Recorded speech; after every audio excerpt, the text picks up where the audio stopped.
Tarisland is coming closer to their launch. It is confirmed to be launching in 2024, and they're having the Chinese beta 18th of March. Now, there's a high chance that I will be playing the Chinese beta, and I will be streaming all the new content, all the new changes, all the new updates. So we're going to be taking a look at that. But before we get into the beta, we have to see and take a look at the new changes, because there's been a lot of stuff coming out of Tarisland, a lot of updates, some new class teasers, a new video. So let's jump into it and see what's new.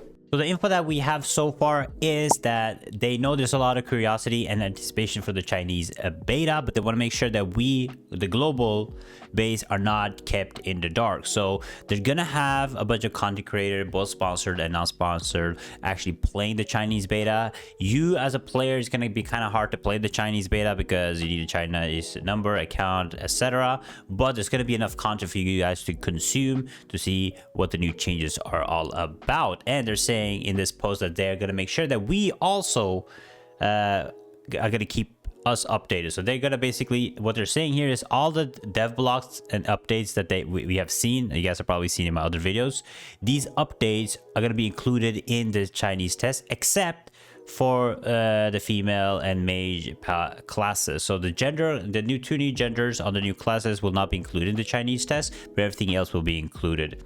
Now, there's some massive things that we're gonna have to take a look at here. So question one that they have is doing a Q&A, right? So since there are significant difference in raid experiences and gameplays between PC and mobile, what will you do about it? So what they're saying is we plan a series of optimizations for mobile players, including a simplified UI, add-ons, healing aid, and more. We want to give players more options and make gaming more convenient. On one hand, players can team up for a dungeon anytime without worrying about being rejected because of devices, and on the other hand, those who wish to achieve more can choose to take on tougher challenges. So basically it's a question about, like, a lot of people that play on PC and mobile, there's a big difference, right? PC and mobile, there's huge differences. PC most times will have the advantage performance wise, optimization wise, UI wise, and that what they're basically saying is they're gonna try to make it as easy as possible for mobile players to actually compete and play with PC players. They made a whole video on it. We take a look at it later in the video, but here's the big thing. Question: how often do you plan to update Tarisland? Now they're saying we're planning to have 2 or 3 major seasons each year, and each one will pack in more content than what players are seeing in this beta version. We're talking 4 dungeons and 2 raids in each season. Each dungeon will have 3 bosses, and each raid will have 5 bosses, a total of 10 raid bosses each season. We're also planning on having a multi-difficult level, so players can expect at least 60 boss fights offering varying levels of challenge. Now this is a big thing because a lot of people have had questions about the seasons in Tarisland. How will they work? So they're basically saying is they're gonna work like massive updates or small expansions, where throughout the year we will have 2 to 3 different of these expansions, these massive updates that will include new content. Now they have to kind of be careful with this because this is a good way to keep the game active, of course, because the game, especially MMOs, need a lot of content, or people get bored and don't want to play anymore. So they want to make sure, in my opinion, that throughout the seasons, because 3 seasons in a year, a big content episode every 4 months, in my opinion, is not enough. I really hope that they have like small updates and small content updates continuously within those 3 seasons, especially 2 seasons, like season updates every 2 times a year, like every 6 months. That is not enough. So hopefully it's gonna be 3 seasons with small updates, but having 10 raid bosses is really cool, especially because now they've said that there's going to be several ways to do these raids. They have 3 difficult modes: easy, hard, and challenge modes, right? So it's going to be a lot of challenge modes. It's going to be a lot of like Arcane Realm modes. So it's going to be a lot of PvE content that they're talking about. So overall, this could be a really good thing, but at the same time, I feel like we might get like dried out of content fairly quickly if they don't like manage the timeline. If you can just like enter all the raids at once, people might run through the content really quickly. Now Next one is, how will you maintain balance among classes? We've been trying out different ways to test the balance and make adjustments, including invitation only and public playtests. We also listen to our players' feedback, pay attention to the community discussion, and analyze the data to see if the class balance is meeting most players' expectations.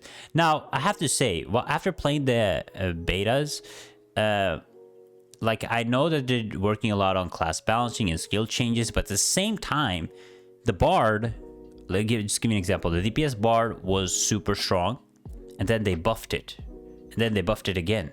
So them saying they're gonna try and maintain balancing among classes is really important, especially in MMOs. But at the same time, they don't have like a good track record for actually balancing classes. So we'll have to see at the global launch, of course, of the new changes, especially when it comes to like some classes, for example, had like 15-second sleeps, 10-second sleeps in PvP. It was ridiculously overpowered. So hopefully they do a good work with actually balancing classes and listening to feedback and statistics. Everything comes into play, right? And some classes might be good in PvP, some classes be good in PvE. Just because a strong class is super strong in PvE doesn't mean that it doesn't perform good in PvP, right? So they have to look at all these small changes, and hopefully they do a better job than they have done so far. Now, next question we have, will you design a monthly pass as a paid feature in the future? Yes,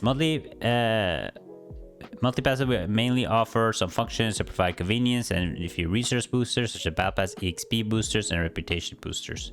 Just like basically what you can pay in the game is going to be some kind of monthly pass, some kind of battle pass that you can, I mean, there's not much to say about this, you know, it's just basically a monthly pass, but they're saying that it's going to include convenience. So hopefully we'll see that in the Chinese beta, what the purchases that you can do is. Next up we have, when will you release the dual gender class PvP in the wilderness and guild war? Okay, this is a big question, all right, because we've been asking for this. So the first thing is the dual gender class is on the way. Now the dual gender class they're talking about is the paladin and the mage for now. The paladin and mage has both male and female, and they said later on they're gonna keep working on making sure that each class will have both genders. But next is, we're still preparing for some big scale PvP actions in the wilderness. We're taking it slow and considering setting up a server versus server mode to expand the PvP content. This is big news, okay? Because this is what I've been asking for the whole time. Either some kind of guild versus guild content, or big PvP, or world PvP. And if they're going like the wilderness route, it's gonna be sick. So hopefully it's gonna be like a zone where you can PvP each other or PK each other, like good old RuneScape days, you know?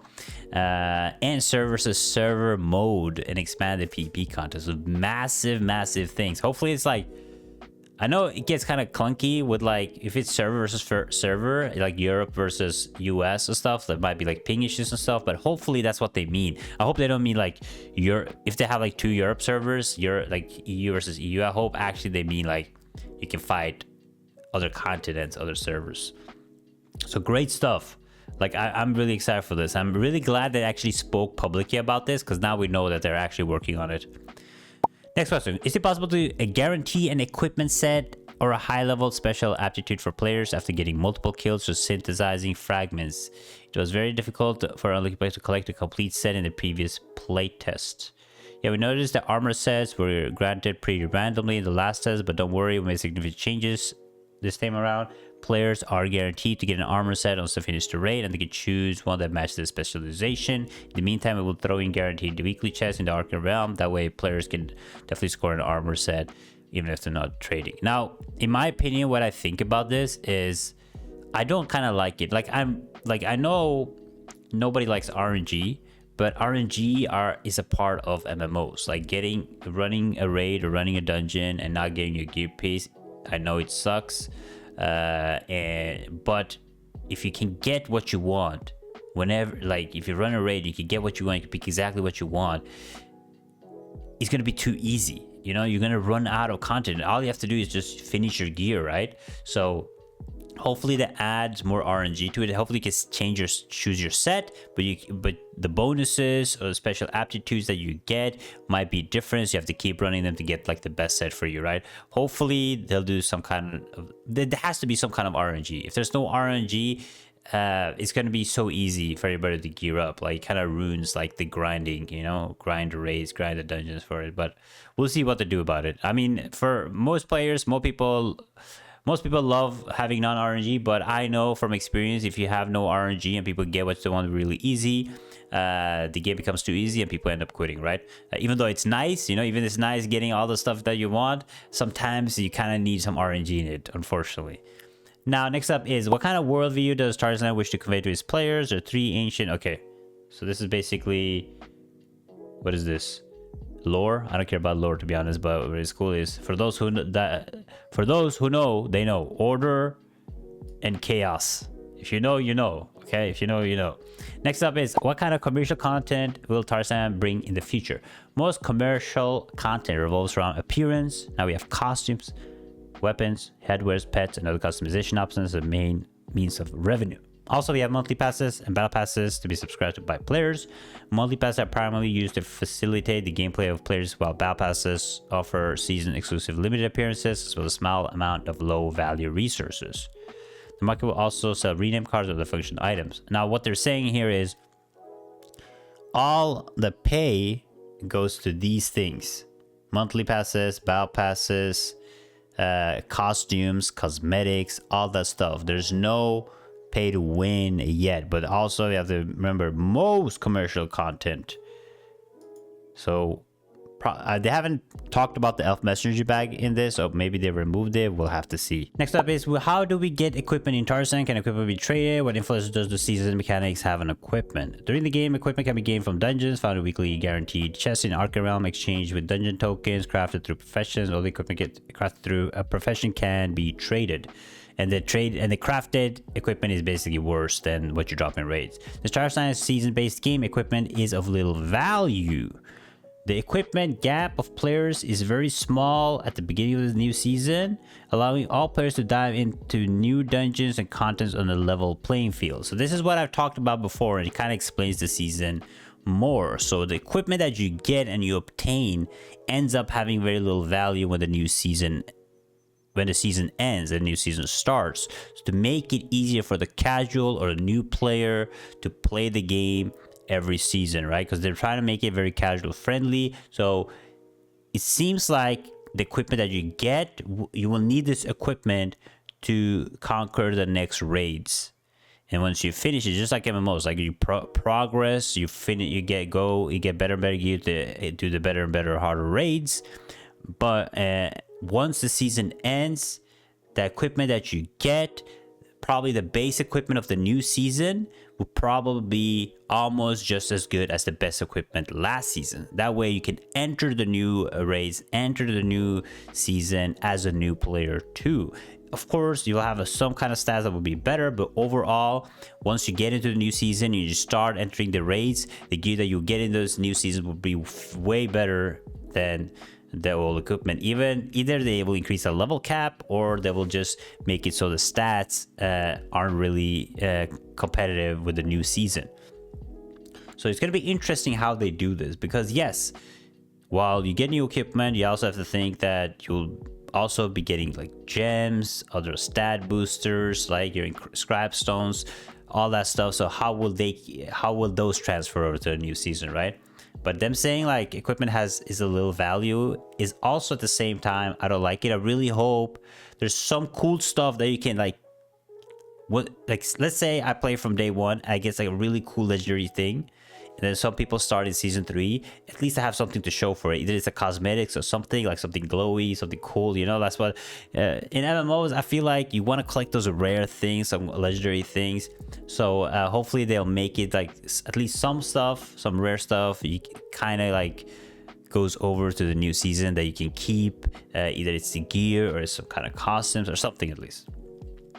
Last but not least is, what's your attitude towards scripts and cheating? We have zero tolerance policy for botting scripts. Any malicious cheating that disrupts the game balance. If we catch anyone using them, they'll face account suspension or even permanent bans. Now, I heard a lot of say this and discuss this, and usually what happens is most games don't follow up on this. They ban some bots. The ban gives temporary ban to people that buy gold, but they don't really go in hard because they're afraid of losing those players that spend money in the game. So hopefully they actually go hard on this. You see, this is a big let me bring in a other game. Throne of Liberty in Korea having a massive problem with this. Bots, scripts everywhere. But there's very few punishments going out, right? Because they want to actually keep the players. If there's a player that spend money in the game, but also using bots, they don't want to really permaban them because they're making the money. So I don't know. We'll have to see. They also made a video on a crossplay between mobile and PC where they talk about how they want the game to be. So what is really cool about Tarisland and how they speak on this video is they're saying that they want this game to feel like a PC MMO. They want you to be immersed in the PC MMO, and that's where they want you to play it. However, you can play it on mobile. If mobile is the only thing where you can play it, you can play it on mobile. But the reason they want to have it on mobile is when you don't have time and you're busy, you can play it on mobile. But when you want to be immersed and be dedicated, you can play it on PC. However, you can play it, of course, on both platforms whenever you want. But they do say that this is not a mobile port to PC. They've made the PC client separate. They made a mobile client separate. It is cross-play, of course. You can play on the same both characters at the same time, but they haven't taken a mobile game and pasted it into PC. The PC game has its own optimization, will have its own add-ons, will have its own UI, while the mobile will have its own everything, right? But you will be able to play it, but they want the game to feel like a proper PC game, which is great news. But that is it for Tarisland. The next video I will be making on Tarisland will probably be when I play the Chinese beta. I will be streaming the beta on both YouTube and on Twitch. If things goes as planned, I'm talking to them. We might have like some kind of sponsors coming up with Tarisland. I'm not sure yet. That's why I'm saying, like, I don't know, but most likely if things goes correctly, I will be playing the Tarisland Chinese beta, and I'm really excited to see all the new changes and what they changed with the game and all that good stuff. Also, before we go, there was this Women's Day, you know, happy Women's Day to all the women. I think that's like 8% of you that's women in here, so congrats to them. But Tarisland made a post during Women's Day, and this is the video that they shown, and there's a class in there. There's a new class. Okay, all the other women, you guys can see, no, that's an NPC. No, all the other women in this video is classes. So that is definitely a new class. So I'll be interested to see what this class is all about. But they're teasing some stuff. They're releasing information, which is great stuff. I'm excited. But yeah, thanks for watching. Check out this video right here, and I will see you guys next time. Bye-bye.